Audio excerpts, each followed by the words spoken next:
Hello, my views by ലക്ഷ്മിയുടെ പുതിയൊരു എപ്പിസോഡിലേക്ക് എല്ലാവർക്കും സ്വാഗതം. അപ്പൊ ഞാൻ ഇന്ന് കുറച്ച് പുസ്തകങ്ങളായിട്ട് വന്നേക്കുവാണ്. ഇതിനകത്ത് ഇംഗ്ലീഷും മലയാളവും ഒക്കെ ഉണ്ട് കേട്ടോ ഇന്ന്. അപ്പൊ എനിക്ക് കുറച്ചധികം ഇഷ്ടപ്പെട്ട വായിച്ചിട്ട് നിങ്ങളും കൂടി വായിക്കണമെന്ന് ഞാൻ ആഗ്രഹിക്കുന്ന കുറച്ച് പുസ്തകങ്ങളാണിത്. അപ്പൊ നമുക്ക് തുടങ്ങാം. ഞാൻ ഇന്ന് ആദ്യം തന്നെ തുടങ്ങുന്നത് ഒരു ഇംഗ്ലീഷ് പുസ്തകമാണ്, ദ ലവ് ഹൈപ്പോത്തസിസ്. ഈ പുസ്തകം ടിക്ടോക്ക് സെൻസേഷനിലുള്ള പുസ്തകമാണ്. എനിക്ക് തോന്നുന്നു കൂടുതലും ടീനേജ് ആയിട്ടുള്ള ആൾക്കാർ ഒരുപാട് പേര് ഇത് പ്രിഫർ ചെയ്യുന്നുണ്ട് വായിക്കാൻ. പക്ഷെ ഞാൻ പറയാം, ടീനേജ് മാത്രമാക്കണ്ട, എല്ലാ കാറ്റഗറിയിലുള്ള ആൾക്കാർക്കും ഇത് വായിക്കാം. റൊമാൻസ് ആണ്. സത്യം പറഞ്ഞാൽ എനിക്ക് റൊമാൻസ് ഒരുപാട് ഇഷ്ടപ്പെട്ട ഒരാളായിരുന്നില്ല ഞാൻ ഇത് വായിക്കുന്നത് വരെ. അപ്പൊ ഇത് വായിക്കുന്നത് വരെ ഞാൻ വിചാരിച്ച എനിക്ക് പറ്റിയത് ത്രില്ലർ അല്ലെങ്കിൽ ക്രൈം മിസ്റ്ററി അങ്ങനെയുള്ള ലെവൽ ഓഫ് പുസ്തകം മാത്രമേ ഇഷ്ടപ്പെടുള്ളൂ എന്ന് വിചാരിച്ചിരുന്ന ആളാണ്. ഞാനിത് വായിച്ചതിന് ശേഷം ഒരുപാട് റോം കോം പുസ്തകങ്ങൾ ഞാൻ വായിക്കാൻ തുടങ്ങി. അപ്പൊ അതിനകത്ത് ഏറ്റവും ഇഷ്ടമായ എനിക്ക് ഈ ഒരു ഓഥറിനെ എനിക്ക് ഒരുപാട് അങ്ങ് ഉള്ളിലേക്ക് എടുക്കാൻ പറ്റിയ ഒരു പുസ്തകം എന്ന് പറയുന്നത് എലി ഹേസൽവുഡിന്റെ ദ ലവ് ഹൈപ്പോത്തസിസ് ആണ്. ഈ ഒരു പുസ്തകം തീർച്ചയായിട്ടും നിങ്ങൾ വായിക്കണം. അപ്പൊ ഇതിനകത്ത് നിങ്ങൾ തോന്നും എന്താണ് സ്പെഷ്യാലിറ്റി എന്ന് ചോദിച്ചു കഴിഞ്ഞാൽ, ഇത് റൊമാൻസിലേക്ക് എങ്ങനെ വഴുതി വീഴാം എന്നുള്ള രീതിയിൽ അതിലേക്ക് അങ്ങനെയുള്ള ടൈപ്പ് ഓഫ് പുസ്തകങ്ങളാണ്. എനിക്ക് തോന്നുന്നു എലി ഹേസൽവുഡിന്റെ എല്ലാ പുസ്തകങ്ങളും അങ്ങനത്തെ ടൈപ്പ് തന്നെയാണ്. റൊമാൻസ് ആണ് മെയിൻ ആയിട്ടുള്ളത്. പിന്നെ ഓഫ് കോഴ്സ് സ്പൈസി ആണ്.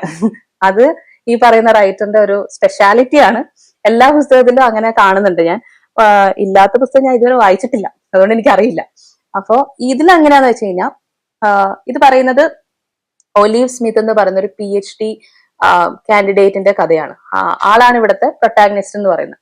അപ്പൊ ആ പെൺകുട്ടിയുടെ ബെസ്റ്റ് ഫ്രണ്ടിന് ഒലീവിന്റെ തന്നെ ബോയ് ഫ്രണ്ടിനോട് ഒരു അടുപ്പം തോന്നും. പക്ഷെ അതേസമയം ഒലീവിന് ലോങ് ലാസ്റ്റിംഗ് റിലേഷൻഷിപ്സിനോടൊന്നും വലിയ താല്പര്യമില്ലാത്ത ആളാണ്.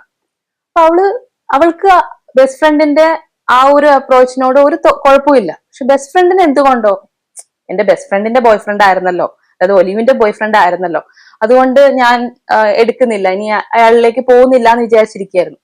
അപ്പോ ഈ ഒലീവ് എന്ന് പറയുന്ന ക്യാരക്ടർ എന്ന് പറഞ്ഞാൽ ചുറ്റുമുള്ള ആൾക്കാരെ ആരെയും വിഷമിപ്പിക്കരുത് എന്ന് കരുതുന്ന ഒരാളാണ്. അതുപോലെ തന്നെ ആൾക്ക് ഈ പറഞ്ഞ പോലത്തെ ഈ ഒരു ലവിനോട് വലിയ താല്പര്യമൊന്നും ഇല്ലാത്ത ആളുമാണ്. അപ്പൊ ബെസ്റ്റ് ഫ്രണ്ടിന് വേണ്ടി ആളൊരു വലിയ കാര്യം ചെയ്യും.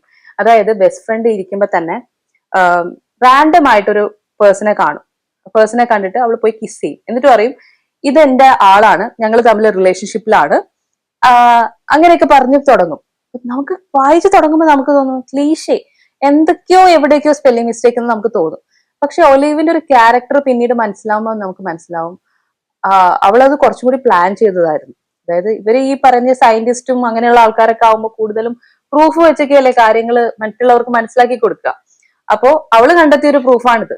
ഒരാളെ റാൻഡം ആയിട്ട് പോയി കിസ് ചെയ്തപ്പോ എന്നിട്ട് അയാള് ആണ് അവളുടെ ബോയ് ഫ്രണ്ട് എന്ന് പറയുമ്പോൾ ബെസ്റ്റ് ഫ്രണ്ടും ആകെ അന്താളിച്ചു പോയി. കാരണം ഇങ്ങനെ ആര്, പിന്നെ ഏറ്റവും വലിയ കോമഡി എന്ന് വെച്ച് കഴിഞ്ഞാൽ ആ റാൻഡം പേഴ്സൺ ആരാന്നുള്ളത് ഒലീവിന് ഒട്ടും പിടിയില്ലായിരുന്നു.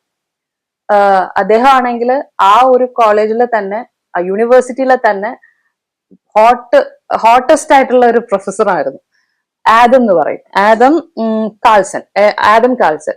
പിന്നീട് അവർ തമ്മില് റിലേഷൻഷിപ്പിലാവുകയാണ്. ഓഫ് കോഴ്സ് അറിയാലോ, ഒരു റൊമാൻസിന്റെ എൻഡെന്ന് പറയുന്നത് പിന്നെ അവരുടെ രണ്ടുപേരുടെയും ഒന്നാവലാണല്ലോ. അപ്പോ അതാണ് ഈ പുസ്തകം എന്ന് പറയുന്നത്. വളരെ എന്റർടൈൻ ചെയ്യുന്ന, നിങ്ങൾക്ക് റൊമാൻസ് ഇഷ്ടപ്പെട്ടില്ലെങ്കിൽ പോലും ഇഷ്ടപ്പെടുത്തുന്ന ടൈപ്പ് ഓഫ് ബുക്കാണിത്. ഇതിനുശേഷം ഞാൻ ഒരുപാട് എലി ഹേസൽവുഡിന്റെ ബുക്സ് വായിച്ചിട്ടുണ്ട്. അത് വരും എപ്പിസോഡുകളിൽ ഞാൻ പറഞ്ഞുതരാം. അപ്പൊ ഇതാണ് എന്റെ first recommendation, the love hypothesis by Ali Hazelwood. അപ്പൊ എന്റെ സെക്കൻഡ് ബുക്ക് റെക്കമെൻഡേഷൻ എന്ന് പറയുന്നത് ഹോളി ജാക്സന്റെ ഗുഡ് ഗേൾ ബാഡ് ബ്ലഡ് ആണ്. അപ്പൊ ഇതിന്റെ ഫസ്റ്റ് പാർട്ട് ഞാൻ ഓൾറെഡി റിവ്യൂ ഇട്ടിട്ടുണ്ട് യൂട്യൂബ് ചാനലിൽ, നിങ്ങൾക്ക് സെർച്ച് ചെയ്താൽ കാണാൻ പറ്റും. എന്നാൽ ഞാൻ പറയാം, ഇതായിരുന്നു ഇതിന്റെ ഫസ്റ്റ് പാർട്ട് എന്ന് പറയുന്നത്, a good girl's guide to murder. അപ്പൊ ഇതിന്റെ സെക്കൻഡ് ആണ് ഈ പുസ്തകം വന്നിട്ട്. ഇത് ആക്ച്വലി 3 ആണ്, ട്രിലോജി ആണിത്. ഇതിനകത്ത് സെക്കൻഡ് പാർട്ട്. ഇതും ഡെഫിനറ്റ്ലി നിങ്ങൾക്ക് ഇഷ്ടപ്പെടും. ഫസ്റ്റ് പാർട്ട് വായിച്ചിട്ട് ഇതിലേക്ക് വരിക എന്നുള്ളതാണ് ഞാൻ പറയാ. കാരണം ക്രൈംസ് തമ്മിൽ ഒരു ഫസ്റ്റ് ഓഫ് ഓൾ ഇത് ക്രൈം ത്രില്ലർ ആണ് കേട്ടോ.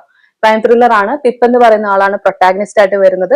അപ്പോ ഞാൻ പറഞ്ഞു വരുന്നത് എന്താണെന്ന് വെച്ച് കഴിഞ്ഞാൽ, ഈ പുസ്തകം വായിച്ചിട്ട് മാത്രം ഇതിലേക്ക് വരിക, എന്നാൽ മാത്രമേ നിങ്ങൾക്ക് ഒരു കണ്ടിന്യൂഷൻ ഫീൽ ചെയ്യുള്ളൂ. കാരണം ഒരുപാട് കാര്യങ്ങളുണ്ട്. പിപ്പും പിപ്പിന്റെ ഒരു ഫ്രണ്ട് സർക്കിൾ, അതുപോലെ തന്നെ പിപ്പ് എങ്ങനെ ഈ ഒരു ഫീൽഡിലേക്ക് വന്നു, അങ്ങനെ കുറെ കാര്യങ്ങൾ ഫസ്റ്റ് പാർട്ടിൽ നിന്നാണ് നിങ്ങൾക്ക് കിട്ടുക. അപ്പോ പിപ്പ് അന്വേഷിക്കുന്ന സെക്കൻഡ് ആയിട്ടുള്ള ഒരു മർഡർ കേസ് ആണിത്.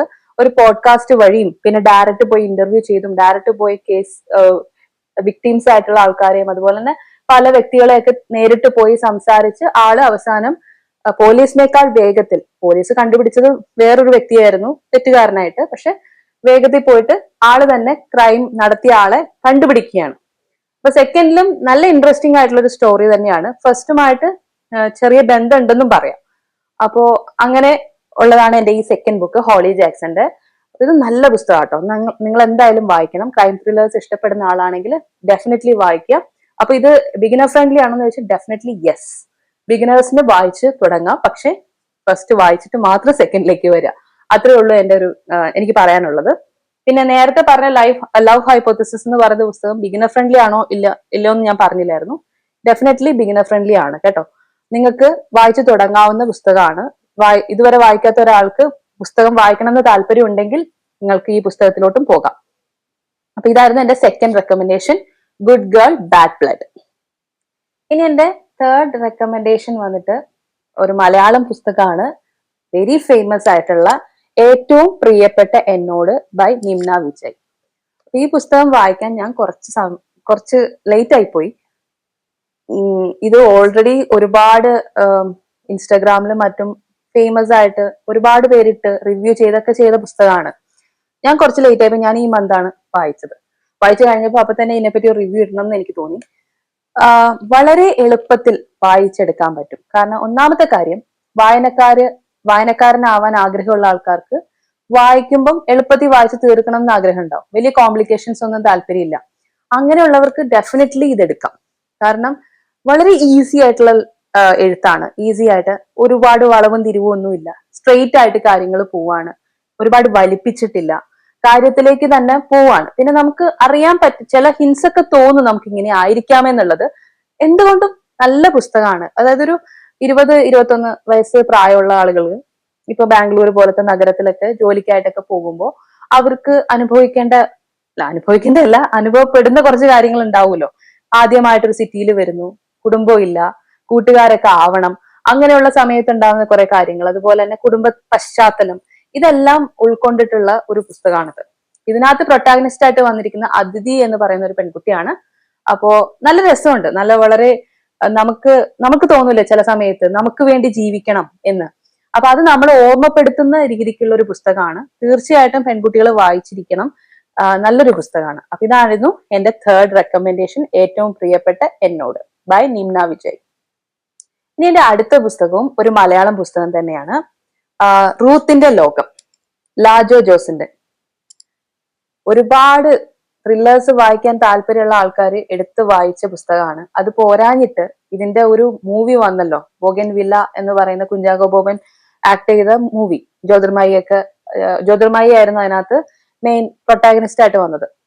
അപ്പോ ആ ഒരു മൂവി കണ്ടു കഴിഞ്ഞവർക്ക് കഥ ഏകദേശം അറിയാൻ പറ്റും. പക്ഷെ ഞാൻ ആ മൂവി കാണുന്നതിന് മുമ്പേ ഇത് വായിച്ചതാട്ടോ. അപ്പോ എനിക്ക് അറിയില്ലായിരുന്നു ബോഗൻവില്ല ഇതിന്റെ ഒരു ഇതാണ് അവിടത്തെയും സ്റ്റോറി എന്ന് എനിക്ക് അറിയില്ലായിരുന്നു.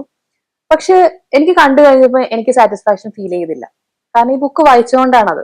ബുക്കിൽ പറഞ്ഞ പോലെ ആ ഒരു ഡെപ്തിലുള്ള ഒരു നെറേഷൻ ഉണ്ടല്ലോ, അതെനിക്ക് ആ മൂവിയിൽ കണ്ടില്ല. കാരണം ഇതിനകത്തൊരു ഇന്റേണൽ സ്റ്റോറി ഉണ്ട്. ആ സ്റ്റോറിക്ക് ഒരുപാട് സ്റ്റോറി വളരെ ഇമ്പോർട്ടന്റ് ആണ് ഈ എൻറ്റയർ സ്റ്റോറിക്ക്. അപ്പൊ അതെനിക്ക് അവിടെ ലാക്ക് ആയ പോലെ ഫീൽ ചെയ്തു. പിന്നെ ഞാൻ കുറെ പേര് ഇതിനെപ്പറ്റി റിവ്യൂ ചെയ്തപ്പോ ഞാൻ കേട്ടായിരുന്നു, ഈ മൂവി കണ്ടതിന് ശേഷം ഈ ബുക്ക് വായിക്കണോ വേണ്ടയോ എന്ന് വിചാരിച്ചിട്ട് ഒരാൾ വായിക്കുകയും ഒക്കെ ചെയ്തു. എന്നിട്ട് അദ്ദേഹം പറയണ്ടായിരുന്നു, എന്തുകൊണ്ടും നിങ്ങൾക്ക് വായിക്കാം, കാരണം മൂവി പോലെയല്ല പുസ്തകം എന്നുള്ളത്. അപ്പൊ എനിക്കും അത് തന്നെയാണ്, എന്റെ സ്ട്രോങ് ഒപ്പീനിയനും അത് തന്നെയാണ്. ഒരിക്കലും നിങ്ങൾ ആ മൂവി കണ്ടു എന്ന് വിചാരിച്ചിട്ട് ഇത് വായിക്കാതിരിക്കേണ്ട കാര്യമില്ല. കാരണം ഇതിൽ കിട്ടുന്ന ഒരു ഫീല് വേറെ തന്നെയാണ്. കൂടുതലും നമുക്ക് വായിക്കാൻ ഇഷ്ടമുള്ളതുകൊണ്ടായിരിക്കാം നമുക്ക് അത് ഫീൽ ചെയ്തത്. പക്ഷെ എന്തുകൊണ്ടും ഇന്റേണൽ സ്റ്റോറി അത്രയും ഡെപ്ത് ആയിട്ട് കൊടുത്തത് കൊണ്ട് ഞാൻ പറയാം ഇത് തന്നെ വായിക്കണം. പിന്നെ ഇത് വായിക്കുമ്പോൾ കിട്ടുന്ന ഒരു വിഷ്വലൈസേഷൻ ഉണ്ടല്ലോ, അത് വേറെ തന്നെയാണ്. റൂത്ത് എന്ന് പറയുന്ന ഈ ഒരു ലേഡിക്ക്, അതായത് റെട്രോഗ്രേഡ് അംനീഷ്യ ബാധിച്ച് ആളാണല്ലോ ഈ റൂത്ത് എന്ന് പറയുന്നത്. അപ്പൊ അവർക്ക് എപ്പോഴും അവരുടെ കാര്യങ്ങൾ എഴുതുകയോ അല്ലെങ്കിൽ റെക്കോർഡ് ചെയ്തോ ഒക്കെ വെക്കേണ്ട അവസ്ഥയാണ്. അപ്പൊ മനുഷ്യന് അങ്ങനത്തെ ഒരു അവസ്ഥ, ഭീകരമായ ഒരു ജീവിതം, അതെല്ലാം കാണിച്ചു തരുന്ന ഒരു നല്ലൊരു പുസ്തകമാണ് ലാജോ ജോസിന്റെ ഈ പുസ്തകം. ലാജോ ജോസിന്റെ ഒരുപാട് പുസ്തകം ഞാൻ വായിച്ചിട്ടുണ്ട്, പക്ഷെ എനിക്കിത് ഒരുപാട് ഒരുപാട് ഒരുപാട് ഒരുപാട് ഇഷ്ടമായി. അത്രയും എനിക്ക് പൊതുവെ, ഞാൻ ലാജോ ജോസിന്റെ പുസ്തകം വന്നു കഴിഞ്ഞാൽ ഒരു ബുക്ക് സ്റ്റോളിൽ പോയി കഴിഞ്ഞാൽ പിക്ക് ചെയ്യുന്ന ആളാണ് ഞാൻ. ഏത് തവണ പോകുമ്പോഴും, എത്ര തവണ പോകുമ്പോഴും ഞാൻ ഓരോന്നെങ്കിലും എടുക്കും. അപ്പം ഇതെനിക്ക് പക്ഷെ ഭയങ്കര ഇഷ്ടപ്പെട്ടു. റൂത്തിന്റെ ലോകം എനിക്ക് വളരെ ഇഷ്ടപ്പെട്ടു. അപ്പൊ നിങ്ങൾ എന്തായാലും തീർച്ചയായിട്ടും ഈ ഒരു പുസ്തകം വായിക്കണം, റൂത്തിന്റെ ലോകം by Lajo Jose. Last but not least, എന്റെ 5th റെക്കമെൻഡേഷൻ ദേവി. ഇതൊരു ഇംഗ്ലീഷ് ബുക്കാണ്, അതുകൊണ്ട് തന്നെ ഇന്ത്യൻ ഓഥർ ആയിട്ടുള്ള നാഗ്മണി ആണ് ഇത് റൈറ്റ് ചെയ്തിരിക്കുന്നത്. ദേവി, ഇത് ഞാൻ വളരെ റാൻഡം ആയിട്ട് ആമസോണിൽ ജസ്റ്റ് സെർച്ച് ചെയ്ത സമയത്ത് എനിക്ക് ഒരു റെക്കമെൻഡേഷൻ വന്നതാണ്. അങ്ങനെ ഞാൻ ഇതിന്റെ പ്ലോട്ട്, അതിനകത്ത് നറേഷൻ കൊടുക്കുമല്ലോ കുറച്ച്, അങ്ങനെ ആ പ്ലോട്ട് വായിച്ചു നോക്കിയപ്പോൾ ഞാൻ വളരെയധികം ഇംപ്രസീവ് ആയി. കാരണം നമുക്കറിയാം നമ്മളുടെ ഓരോ സ്ഥലങ്ങൾക്കും ബന്ധപ്പെട്ട് ഓരോ മിത്ത് ഉണ്ട്, അല്ലെങ്കിൽ അതുമായിട്ട് ഒരു സ്റ്റോറി ഉണ്ടാവും. അപ്പോ അത് നമുക്ക് ഓരോ സ്ഥലത്തെയും നമുക്ക് അറിയാൻ ഒരു ക്യൂരിയോസിറ്റി ഉണ്ടാവും. അങ്ങനെ ഈ ഒരു സ്ഥലത്തെ പറ്റിയും അതിനെ ചുറ്റിപ്പറ്റി കിടക്കുന്ന കുറച്ച് മിസ്റ്ററീസും ഇതിനകത്ത് നല്ല രീതിക്ക് തന്നെ നറേറ്റ് ചെയ്തിട്ടുണ്ട്. അപ്പൊ ഇതെന്ന് പറയുന്നത് അതിഥി എന്ന് പറയുന്ന പെൺകുട്ടി, അവളേക്കാൾ 10 വയസ്സ് മൂത്ത ഒരാളെ വിവാഹം ചെയ്തു വരുന്നു. വിവാഹം ചെയ്തിട്ട് അവർ വേറെ സ്ഥലത്തേക്ക് പോവാണ്. അപ്പോ ആ സ്ഥലവും പിന്നീടുള്ള കാര്യങ്ങളുമാണ് അതിനകത്ത് വരുന്നത്. അപ്പോ നമ്മുടെ ഹാപ്പിനെസ് നമ്മളിൽ തന്നെയാണ്, അല്ലെങ്കിൽ നമ്മൾ തന്നെയാണ് കണ്ടെത്തേണ്ടത് എന്ന് പറയുന്ന ഒരാളാണ്, ആ ലോജിക്കോട് കൂടി ജീവിക്കുന്ന ഒരാളാണ് ഈ അതിഥി എന്ന് പറയുന്നത്. പക്ഷെ എന്നാലും പല കാര്യങ്ങളും അറിയാൻ വളരെയധികം ക്യൂരിയസും ആണ്. അപ്പൊ അങ്ങനെ ചെന്നുപെടുന്ന സ്ഥലങ്ങളും പിന്നെ ചുറ്റുവട്ടത്തുള്ള ആളുകളുടെ പ്രശ്നങ്ങളും എല്ലാം കൊണ്ട് വളരെ നല്ല രീതിക്ക് എഴുതിയിരിക്കുന്ന ഒരു ത്രില്ലറാണ് ഈ പറഞ്ഞ. ത്രില്ലർ എന്ന് പറയാൻ പറ്റില്ല, ഒരു സസ്പെൻസ് എന്ന് പറയാം, സസ്പെൻസ് ത്രില്ലർ ആ ലെവലിലേക്ക് വരുന്ന ഒരു പുസ്തകമാണ് നാഗ്മണിയുടെ ദേവി. അപ്പൊ ഞാനിത് അധികമാരും ഞാൻ കണ്ടിട്ടില്ല, ഈ യൂട്യൂബില് ബുക്ക് ട്യൂബേഴ്സ് ഒന്നും പറയുന്ന കേട്ടിട്ടില്ല. പക്ഷെ എന്തുകൊണ്ടോ ഈ ഒരു പുസ്തകം നല്ല രീതിക്കാണ് അവര് കൊടുത്തിരിക്കുന്നത്. അതുകൊണ്ട് തന്നെ എനിക്ക് നിങ്ങളെ ഇത് വായിക്കണം എന്ന് വലിയ ആഗ്രഹമുണ്ട്. നന്നായിട്ട് എഴുതിയിട്ടുണ്ട്, നല്ല റൈറ്റിംഗ് സ്റ്റൈലൊക്കെ അടിപൊളിയാണ്. പിന്നെ ബിഗിനർ ഫ്രണ്ട്ലി ആണോ എന്ന് ചോദിച്ചു കഴിഞ്ഞാൽ കുറച്ച് സ്ഥലത്തൊക്കെ നമുക്ക് ഇത്തിരി ഡിഫിക്കൽട്ടി തോന്നാം ബിഗിനേഴ്സിന്. പക്ഷെ എന്നാലും നല്ല പ്ലോട്ടാണ്, ആ സ്റ്റോറിയുടെ ഒരു ബലത്തിൽ നമ്മളിങ്ങനെ വായിച്ചുകൊണ്ടേയിരിക്കും. അതുകൊണ്ട് ഡെഫിനറ്റ്ലി ബിഗിനേഴ്സിനും പിക്ക് ചെയ്യാവുന്ന ഒരു പുസ്തകമാണ് ദേവി ബൈ നാഗ്മണി. അങ്ങനെ ഞാനിന്ന് ഈ 5 പുസ്തകത്തിന്റെ റിവ്യൂസ് ആയിട്ടാണ് വന്നത്. ഈ 5ഉം എനിക്ക് ഒരുപാട് ഇഷ്ടപ്പെട്ട പുസ്തകമാണ്. 2 മലയാളവും 3 ഇംഗ്ലീഷും ആയിട്ടാണ് വന്നിരിക്കുന്നത്. അപ്പൊ അതിനകത്ത് ദേവി എന്ന് പറയുന്നത് നാഗ്മണിയുടെ വളരെ ഇൻട്രസ്റ്റിംഗ് ആണ്, ബിഗിനർ ഫ്രണ്ട്ലി ആണ്, ഡെഫിനറ്റ്ലി നിങ്ങൾക്ക് വായിക്കാം. പിന്നെ കുറച്ച് കടുകട്ട വാക്കുകളൊക്കെ ഉണ്ടാവും, എന്നാലും പ്ലോട്ട് വളരെ നന്നായിട്ട് നമ്മൾ നന്നായിട്ട് വായിച്ചു പോകും. പിന്നെ നെക്സ്റ്റ് പറയുന്നത് റൂത്തിന്റെ ലോകം ബൈ ലാജോ ജോസ്. അപ്പൊ ഇതും വളരെ ഇൻട്രസ്റ്റിംഗ് ആയിട്ടുള്ള ഒരു ബുക്കാണ്, മലയാളത്തിലാണ്, നല്ല രസമുള്ള പുസ്തകമാണ്, ഡെഫിനറ്റ്ലി വായിക്കുക. പിന്നെ ഏറ്റവും പ്രിയപ്പെട്ട എന്നോട് ബൈ നിംന വിജയ്. ഇതും നിങ്ങളെ ടീനേജ് കഴിഞ്ഞു വന്ന് ഒരു ജോലിയിലേക്കൊക്കെ പ്രവേശിക്കുന്ന ഒരു പെൺകുട്ടിയാണെങ്കിൽ തീർച്ചയായിട്ടും വായിക്കേണ്ട ഒരു പുസ്തകമാണ്. പിന്നെ ഗുഡ് ഗേൾ ബാഡ് ബ്ലഡ് എന്ന് പറയുന്നത് 2ാം പാർട്ടാണ്, a good girl's guide to murder എന്ന് പറയുന്ന ഹോളി ജാക്സന്റെ ട്രിലോജിയിലെ 2nd part. Definitely beginner friendly ആണ്, ഏജ് ബാരിയർ ഒന്നുമില്ല, നിങ്ങൾക്ക് എല്ലാവർക്കും ഇത് വായിക്കാം, നല്ല രീതിക്ക് ഇഷ്ടപ്പെടും. അപ്പോ ഇതാണ് എന്റെ 4ാമത്തെ സജഷൻ ആയിട്ട് വന്നത്. Last but not least, the love hypothesis. ഇതാണ് ഇതിനകത്ത് ഒരു കുറച്ചും കൂടി ഡിഫറെന്റ് ആയിട്ടിരിക്കുന്ന ഒരു ജോണർ എന്ന് പറയുന്നത്. റോം കോം ആണ്, എലി ഹേസൽവുഡിന്റെ ഏറ്റവും ടിക്ടോക്ക് സെൻസേഷൻ ആയിട്ടുള്ള, അതുപോലെ തന്നെ ന്യൂയോർക്ക് ടൈംസിലെ ബെസ്റ്റ് സെല്ലർ ആയിട്ടുള്ള നല്ല അടിപൊളി പുസ്തകമാണ്. കുറച്ച് സ്പൈസി ആണ്, എന്നാലും നല്ല രസമാണ്, വായിക്കാൻ വളരെ നിങ്ങൾക്ക് ഇഷ്ടപ്പെടുന്ന തരത്തിലുള്ള പുസ്തകങ്ങളാണ്. എന്റെ ഇന്നത്തെ ഈ റെക്കമെൻഡേഷൻസ് നിങ്ങൾക്ക് ഇഷ്ടപ്പെട്ടു എന്ന് ഞാൻ കരുതുന്നു. അപ്പോ വീണ്ടും ഒരു ബുക്ക് ബ്ലോഗുമായിട്ട് വരുന്നത് വരെ, this is Rajalakshmi signing off.